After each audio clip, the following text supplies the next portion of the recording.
Jumpa lagi, konco-konco. Selamat bertemu dalam video saya, Dr. Deso.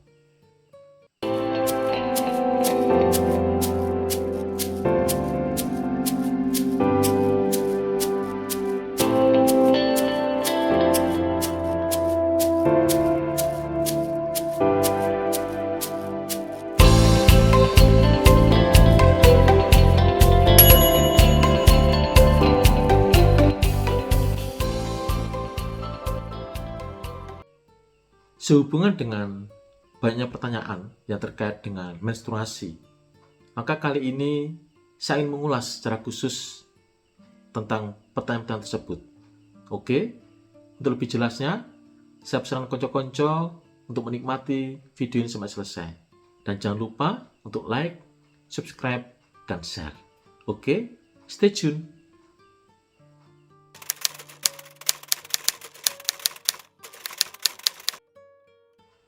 Menstruasi merupakan tahap akhir dari masa pubertas seorang remaja putri.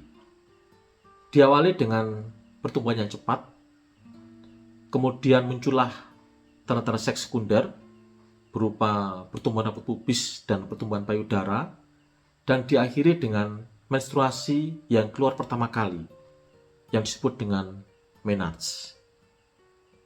Jika seorang remaja putri pada usia 14 tahun belum keluar tanda-tanda seks sekunder, belum ada pertumbuhan rambut pubis dan belum ada pertumbuhan payudara, dan belum menstruasi, maka sebaiknya segera periksa.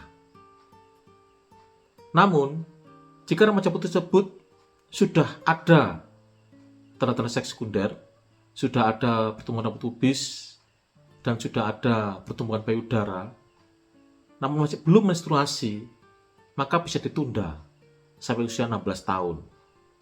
Namun jika sampai usia 16 tahun masih belum menstruasi, maka sebaiknya segera periksa.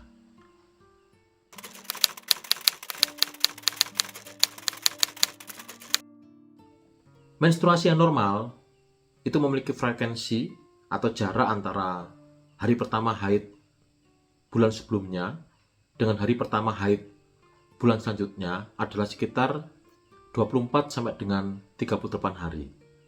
Dengan lama sekitar 4 sampai 8 hari. Dengan jumlah darah sekitar 5 sampai 80 cc dan tidak terlalu nyeri.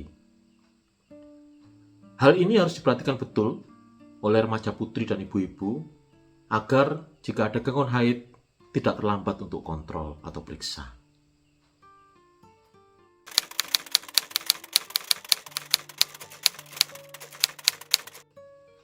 Keluarnya darah haid merupakan hasil interaksi antara otak, indung telur, dan rahim. Pada awal-awal masa menstruasi sampai dengan 5 tahun pertama, dikarenakan poros dari otak, indung telur, dan rahim masih belum matang, maka seringkali terjadi gangguan haid pada remaja putri. Jika gangguan haid tersebut berupa haid yang jarang, misalkan haidnya 2 atau 3 bulan sekali, maka cukup ditunggu saja. Dengan harapan bahwa dengan bertambahnya usia, maka siklus haidnya pelan-pelan akan membaik, lebih teratur. Tetapi jika gangguan haid tersebut berupa haid yang banyak dan lama, lebih dari 8 hari, maka sebaiknya segera periksa. Ditakutkan jika terlambat periksa, maka akan terjadi kondisi anemia atau kurang darah dengan segala komplikasi yang bisa menimpa remaja putri tersebut. Ada 2 penyebab kenapa seorang remaja putri pada awal-awal haidnya mengalami suatu menstruasi yang lama dan banyak. Yang pertama adalah adanya gangguan pembekuan darah yang sudah diidap sebelumnya. Jadi hati-hati pada remaja putri dengan riwayat perdarahan. Misalkan kalau dia teriris pisau, perdarahan sulit berhenti. Atau misalkan mudah terjadi memar kalau terantuk sesuatu yang keras. Contohnya adalah pada penyakit von Willebrand, yaitu suatu penyakit bawaan yang berupa gangguan pembekuan darah. Penyakit ini sulit disembuhkan karena penyakit bawaan, tetapi bisa diobati jika terjadi perdarahan atau haid yang banyak dan lama. Penyebab kedua, jika faktor gangguan pembekuan darah bisa disingkirkan, maka kemungkinan penyebab terbesar adalah karena poros dari otak, indung telur, dan rahim yang belum matang. Jika ini yang terjadi, maka bisa diberikan obat untuk mengatur haid. Sambil ditunggu, diharapkan dengan bertambahnya usia, menstruasinya akan kembali lancar dan teratur sehingga bisa dilepaskan obat yang dipakai. Karena itu, saran saya, sebaiknya seorang ibu mendampingi remaja putri yang baru mengalami menstruasi. Karena jika terjadi suatu gangguan haid, terutama haid yang banyak dan lama, maka segera bisa diketahui dan segera periksa, sehingga remaja tersebut tidak jatuh dalam kondisi anemia atau kurang darah yang berat dengan segala komplikasinya.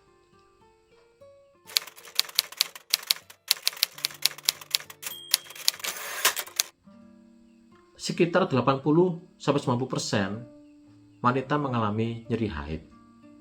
Tetapi jika nyeri tersebut menyebabkan gangguan yang berat pada saat beraktivitas atau menyebabkan wanita tersebut terkapar setiap kali terjadi menstruasi, maka sebaiknya segera periksa.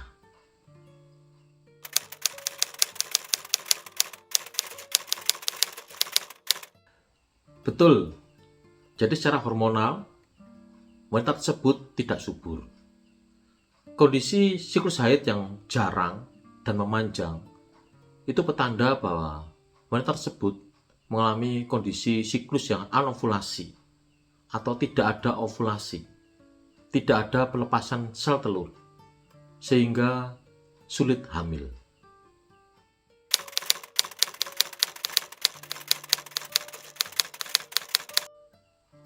Secara hormonal, wanita tersebut memang subur, tetapi belum tentu bisa punya anak. Harus dilihat faktor yang lain, misalkan faktor tuba. Apakah kedua tuba atau saluran telurnya buntu atau tidak. Kemudian juga dilihat faktor suaminya, apakah sperma dari suami bagus atau tidak.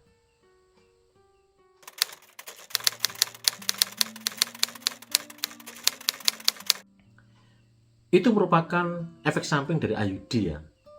Jadi jika perdalannya lama tapi sedikit-sedikit dan tidak mengganggu hal yang lain, maka ya cukup dibiarkan saja. Nanti dengan berjalan waktu, menstruasinya akan teratur. Tetapi, jika terjadi kondisi mens yang lama dan banyak, dan ibu tersebut mengeluh, lemas, dan pusing, maka sebaiknya segera periksa. Bisa dicek hemoglobinnya, apakah terjadi kondisi anemia, dan kalau perlu, bisa dilepas IUD-nya dan diganti dengan metode KB yang lain.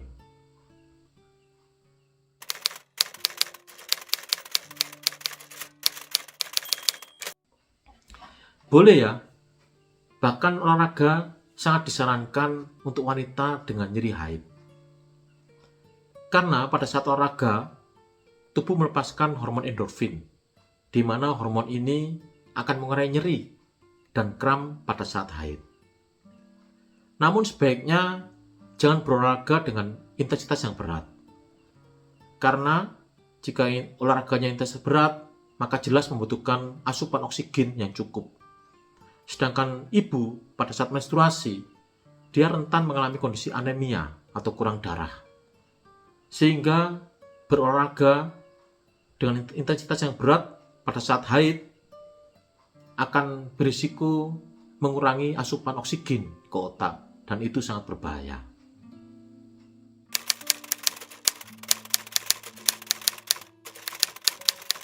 Boleh ya, jadi mandi air dingin maupun air hangat tidak berpengaruh pada menstruasi. Namun memang disarankan mandi air hangat, karena mandi air hangat memberikan efek relaksasi dan mengurangi keluhan-keluhan saat menstruasi.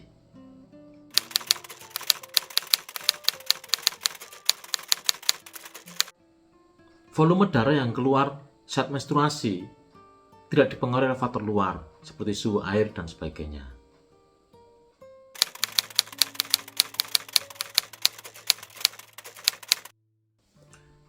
Boleh ya, jadi tidak ada pengaruh dari keramas terhadap haid seorang wanita.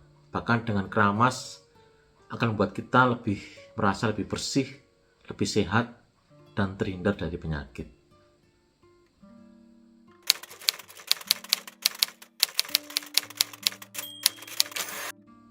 Tidak ada anjuran khusus ya terkait hal seperti itu, kecuali jika Anda mengalami kondisi lemas atau pusing yang kemungkinan akibat anemia pada saat menstruasi.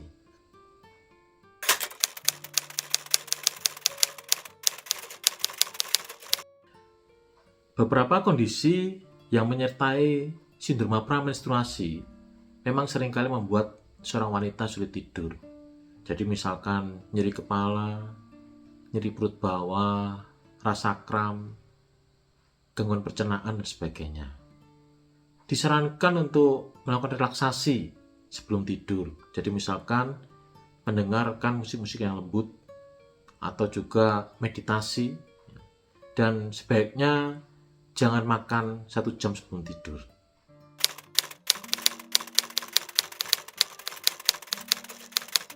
Sangat perlu ya, jadi membiasakan secara rutin untuk mencatat hari pertama haid Anda setiap bulan. Itu akan memudahkan Anda untuk mengetahui siklus haid Anda, dan kemudian juga memudahkan untuk mengetahui kapan masa subur Anda. Dan jika sudah menikah dan ingin segera punya anak, maka hubungan seks sebaiknya dipusatkan pada masa subur. Demikian ulasan sederhana saya menjawab pertanyaan-pertanyaan seputar menstruasi. Semoga bermanfaat. Terima kasih untuk konco-konco yang sudah menyaksikan video ini sampai selesai. Dan jika menyukainya, saya pesan untuk like, subscribe, dan share. Oke, sampai jumpa di video selanjutnya.